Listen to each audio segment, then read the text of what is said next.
ليه في ناس بتذاكر اقل منك وبتجيب درجات اعلى؟ ازاي تبقى من اوائل دفعتك بدون ما تذاكر 24 ساعه؟ في الفيديو ده هقول لك 5 نصايح لو نفذتها صح هتفرق معاك جدا.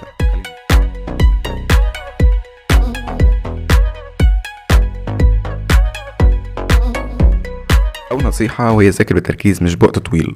مش المهم تذاكر كتير، المهم تذاكر بذكاء. تقنيه البومودورو انك تذاكر 25 دقيقه بتركيز و5 دقايق راحه بتزود انتاجيتك جدا. وانا قلت قبل كده ان انا ما بفضلش تقنيه البومودورو الا لو انت كنت بتمل بسرعه، يعني تذاكر ساعتين 3 لو زهقت تروح تعمل لك حاجه وترجع تذاكر تاني، فاهم؟ طيب كمان اهم حاجه انك تفهم مش تحفظ، لان الفهم بيخليك تفتكر المعلومه وقت الامتحان بسهوله. تاني حاجه امتحن نفسك قبل ما الزمن يمتحنك. يعني ايه؟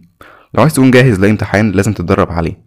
حل امتحانات السنين اللي فاتت، لازم تحل امتحانات السنين اللي فاتت وتستخدم الستوب ووتش كانك في الامتحان بجد، وده هيخليك تتعود على الضغط وتعرف مستواك الحقيقي. تالت حاجه وهي انك تفهم المدرس بيفكر ازاي.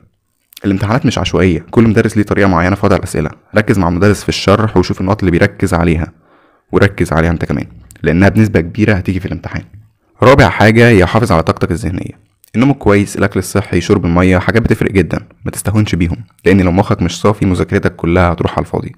خامس حاجه نظم وقتك زي الاوائل. اعمل جدول مذاكره بسيط، مش لازم يكون مثالي، المهم يكون واقعي وتقدر تلتزم بيه. وابدا بالمواد الصعبه وانت نشيط عشان تستغل طاقتك في الحاجات المهمه.